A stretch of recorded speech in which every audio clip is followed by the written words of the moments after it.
kembali lagi dengan Name It episode 8 bersama aku Lydia Kristiani Sarumaha dari program studi Hubungan Internasional Angkatan 23. Aku dari Senat Visipol UKI, Departemen 2. Nah, jadi pada hari ini tuh kita tuh bakal ngobrol-ngobrol seru nih bareng dosen HI di UKI.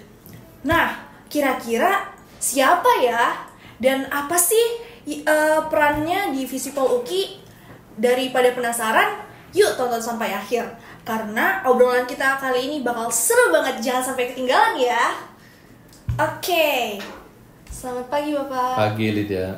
Oke, jadi di pagi hari ini aku akan kasih Bapak 5 pertanyaan. Nah, langsung saja ya Pak, kita mulai. Jadi yang pertama itu, sejak kapan sih Bapak tuh terlibat dalam kegiatan mengajar di Universitas Kristen Indonesia? Dan apa sih yang mendorong Bapak untuk memilih jalur akademik ini? Ya, jadi saya mulai terlibat dalam aktivitas praktisi mengajar di perguruan tinggi sejak tahun 2005. Jadi sekitar 20 tahun yang lalu. Ada 2 dekade lah. Jadi untuk mengisi gap antara teori dengan apa yang dilakukan di lapangan, terutama yang berkaitan dengan diplomasi atau kebijakan luar negeri. Jadi itu spiritnya di 20 tahun yang lalu adalah menjembatani antara perguruan tinggi dengan dunia praktis dalam kegiatan-kegiatan diplomasi Indonesia. Oke, kita masuk ke pertanyaan kedua ya Pak. Jadi selama pengalaman Bapak mengajar di program studi hubungan internasional ini, adakah momen tertentu yang Bapak ingat kayak membekas gitu dan menghasilkan hasil baik gitu bagi Bapak dan juga mahasiswa-mahasiswa hubungan internasional? Ya, yang pertama adalah ketika awal-awal pembentukan program studi hubungan internasional di UKI ini, bagaimana sanggup atau mampu melakukan kegiatan kunjungan lapangan ke luar negeri. Jadi pada waktu itu pertama kali adalah membawa mahasiswa HI UKI berkunjung ke Singapura, ke Raja Ratnam Schools, National University of Singapore, kemudian juga Sekretariat Asia Pacific Economic Cooperation. Jadi butuh waktu persiapan, tetapi akhirnya kegiatan itu bisa terlaksana ya secara bersama-sama karena dirancang dengan baik dosen dan mahasiswa. Kemudian yang membekas yang lain adalah ketika mengajar di program studi hubungan internasional ini sudah bisa menghasilkan alumni HI UKI yang menjadi diplomat dan mereka sudah bekerja di dalam kegiatan diplomasi Indonesia di Kementerian Luar Negeri dan juga yang bekerja di perwakilan kita di luar negeri sebagai pegawai setempat. Jadi alumni HI UKI bisa langsung masuk ke dalam dunia diplomasi dan juga tentunya kementerian-kementerian yang lain yang seluruhnya ada bagian ataupun biro yang berkaitan dengan kerjasama internasional. Jadi terbuka luas kesempatannya di semua kementerian dan lembaga untuk alumni HI. Wow, pencapaiannya sangat luar biasa sekali ya Pak. Oke, karena seperti itu, jadi menurut Bapak apa sih pendekatan atau metode pengajaran yang paling efektif tuh untuk mencapai hal-hal tersebut, dan topik-topik apa aja sih yang Bapak ajarin ke mahasiswa hubungan internasional? Ya, jadi tantangannya adalah bagaimana melihat pelaksanaan teori atau konsep ini di dalam praktek di lapangan. Jadi kadang-kadang secara teori benar, tetapi tidak itu yang dijalankan. Mengapa prakteknya jadi bisa berbeda?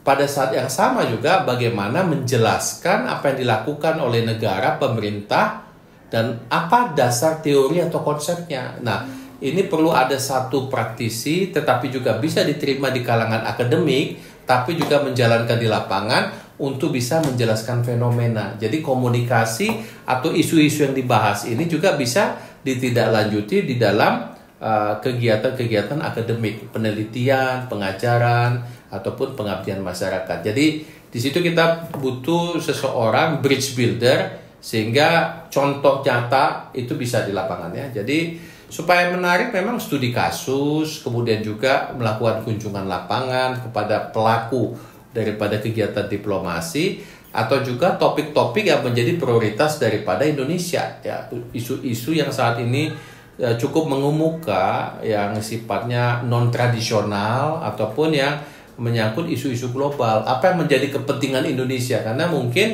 masyarakat tidak terlalu tahu apa yang menjadi kepentingan atau prioritas Indonesia saat itu, atau bagaimana kegiatan-kegiatan di dunia internasional itu juga akan memberikan manfaat bagi kepentingan Indonesia.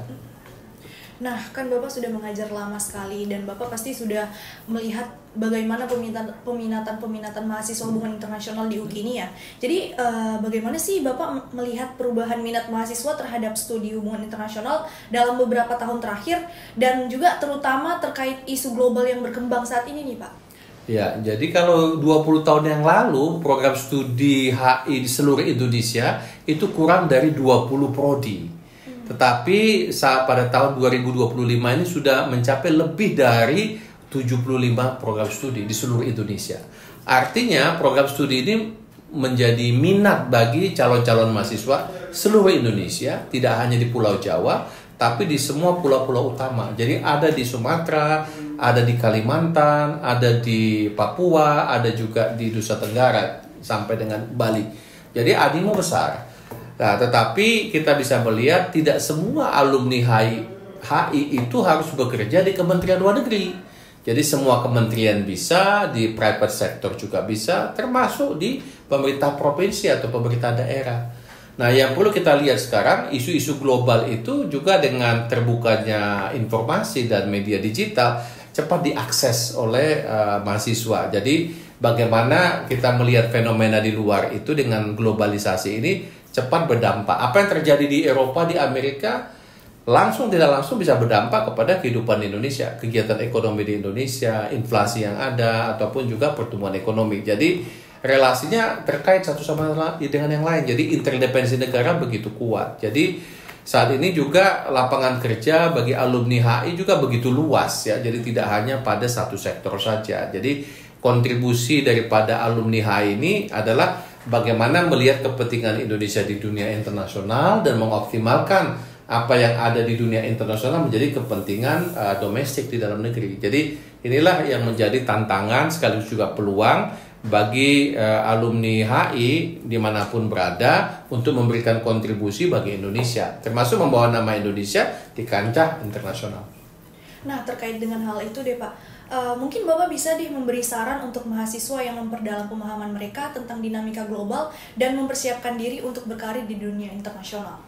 Untuk berkarya di dunia internasional atau organisasi internasional ini selalu yang kita dorong, semakin banyak warga negara kita yang bekerja di institusi internasional. Tantangan paling utama dibandingkan negara-negara lain adalah kemampuan bahasa asing.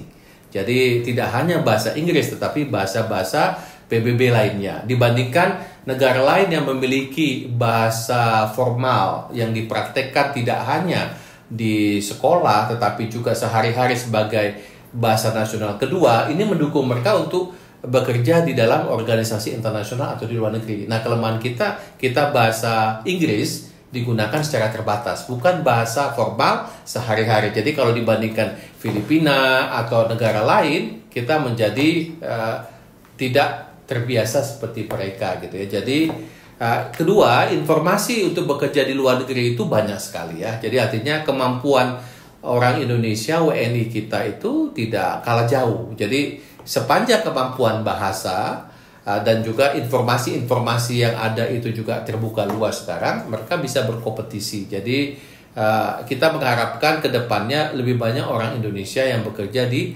organisasi internasional atau di luar ya. Itu tidak mengurangi rasa nasionalisme karena mereka juga akan berjuang untuk kepentingan Indonesia nanti di tanah air gitu. Jadi menjadi diaspora Indonesia di luar negeri juga menjadi nilai tambah. Jadi masyarakat kita di luar negeri saat ini masih sangat terbatas dibandingkan diaspora Tiongkok, diaspora India, atau diaspora Filipina. Oke, berarti peluang mahasiswa hubungan internasional itu sebenarnya sangat luas ya Pak. Punya peluang untuk berkompetisi, tapi dengan satu catatan harus bisa menguasai bahasa asing yang banyak, bukan hanya bahasa Inggris tapi bahasa-bahasa yang lainnya.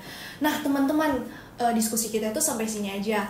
Tapi seru banget kan? Nah kalau misalnya masih pengen tahu lebih banyak, tetap kepoin ya, ikutin terus Name It episode selanjutnya. Terima kasih, dadah!